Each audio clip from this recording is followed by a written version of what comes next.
on va parler de Spotify les amis. Vous avez été nombreux à l'avoir remarqué j'imagine. Et ils ont fait beaucoup de bruit dessus parce qu'il y a une conférence je crois du CEO de Spotify qui a fait sa petite keynote et qui a annoncé des gros changements qui allaient être apportés à l'application. Et notamment un nouveau design. Alors il y a plein d'autres choses. J'ai vu que Flonflon tweetait dessus et tout. Il y a des autres mises à jour qui sont pas de l'ordre du design. Notamment je fais une petite parenthèse dessus comme ça ce sera évoqué. Mais par exemple sur la page d'accueil on pourra payer pour être positionné dans les suggestions des gens. Donc ça questionne beaucoup d'artistes. Ça questionne beaucoup par exemple des créateurs de contenu, musique et tout. Donc il y a des trucs un peu shady. Mais bon ici on va parler du design de Spotify, d'accord. Le nouveau design comprendra un défilement vertical qui ressemble beaucoup à celui de TikTok. Bizarre. Donc visuellement on a quelque chose qui va ressembler à ça. Donc on a des grandes cards qui prennent 80% de la hauteur de l'écran et qui vont suggérer des contenus. En gros, vous vous rappelez de la mise à jour d'Instagram qui était un peu avec un feed full hauteur où en fait ça scrollait pas de façon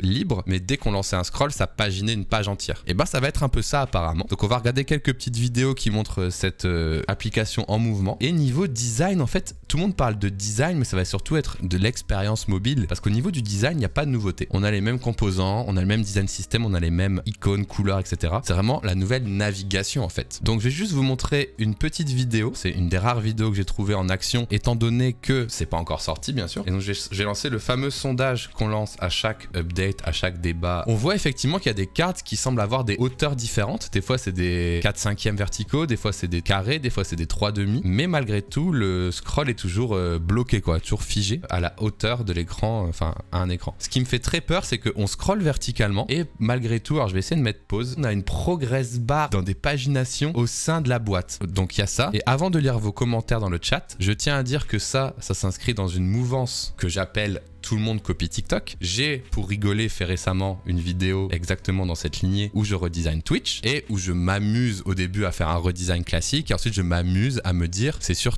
Twitch, ils vont proposer une expérience verticale bientôt, notamment avec l'édition des clips Twitch qui pourra se faire en vertical dans les futures mises à jour. Donc voilà. Dans cette vidéo, j'explique plein de choses et cette vidéo, elle a à la fois bien vieilli parce que du coup, ma prédiction, tous veulent copier TikTok d'il y a un an, elle est bonne, mais elle a mal vieilli aussi parce qu'il faudrait rajouter des centaines de nouveaux exemples et des centaines de nouvelles informations. En tout cas, je vous invite à aller la checker. Je vais lire maintenant votre avis. Après, basé sur mon utilisation perso, le taux de réaction utilise Spotify. Quand je vais dessus, je lance mon morceau, mon album, ma playlist et après, ça finit dans ma poche. En vrai, il faudrait qu'on regarde la conférence pour comprendre pourquoi ils ont fait ça. Je comprends pas pourquoi ils ont fait ça. Ce que j'adore avec cette match, c'est la mise en avant des vidéos. J'aimerais bien avoir des clips, par exemple. C'est vrai que du coup, là, on voit les clips. Hein. Alors, Spotify, ils avaient des petites vidéos qui bouclaient, on va dire, de 6 secondes, je crois. Mais là, apparemment, les clips arriveraient, c'est ça. D'ailleurs, moi, j'upload mes podcasts, mes podcasts sur Spotify, personnellement. Vous savez qu'on voit ma vidéo. Genre, j'upload un podcast comme celui-ci, en mode audio, mais en fait, on voit ma gueule. On peut voir la vidéo déjà. Regardez le feed. Alors, on voit le feed ici dans la vidéo. Je trouve que ça n'a pas d'intérêt. Je suis vraiment inquiet perso. J'ai un site qui permet à des gens de poster des longs avis type blog sur les compagnies aériennes. Je suis arrivé aussi à la conclusion que je vais devoir trouver une solution pour rendre le contenu plus vertical. Je fais une pause là-dessus. Rendre le contenu plus vertical, c'est une bonne chose. C'est-à-dire qu'on rend l'utilisation d'un service adapté au device. Voilà. Ce qui peut être une mauvaise chose, c'est de jouer plutôt sur le taux de rétention et le fait que la personne se perde dans le scroll, quoi. Moi, j'ai quitté Spotify car au final, il masque de plus en plus la musique au profit des contenus qui ne m'intéressent pas. Podcast recommandé ou playlist. Alors moi, j'avoue, je suis sur Spotify parce que c'est pratique pour streamer et tout. Il y a pas mal de plugins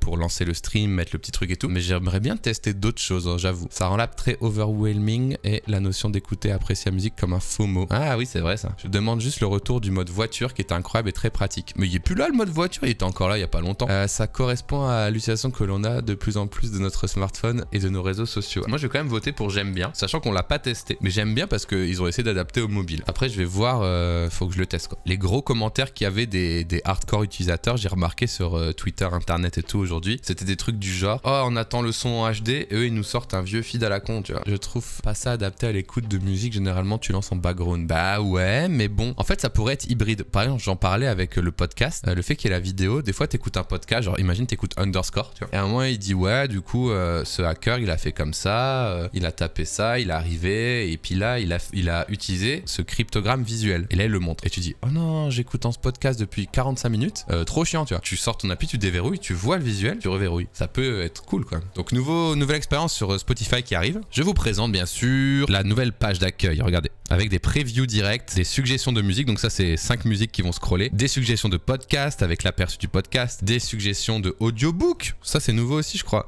Et le DJ AI, voilà, c'est le mot-clé qu'il faut placer dans la presse donc en 2023, donc voilà, avec du Smart Shuffle qui rajoute entre vos tracks des choses en plus, ce qui existe déjà, je pense. Hein. Là, c'est fait de façon DJ, IA bien sûr. D'ailleurs, petite pause, j'espère que le DJ IA, il y aura des fonctionnalités un peu par exemple... un peu comme ça, tu peux dire j'aime bien Big Ali, propose-moi une playlist, et sur chaque chanson, toutes les chansons qui passent...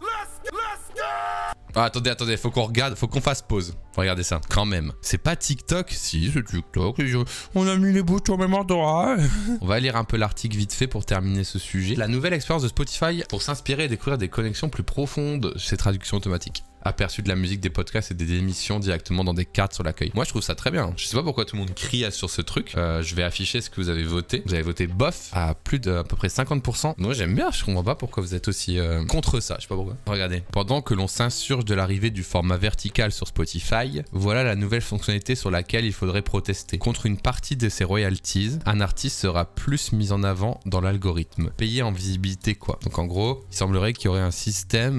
Par exemple, moi, je suis un artiste. Au lieu de prendre 50% de mes revenus, je prends 30%, mais je suis plus recommandé par Spotify. Un genre de deal comme ça, un petit peu... Ouais, je disais un petit peu shady, mais un petit peu, quoi. Donc, leur Discover Mode, quand tu baisses ton taux de royalty, l'artiste pourrait être plus poussé dans les smart radios et dans les autoplay, quoi. Ça fait réfléchir ou pas, ça?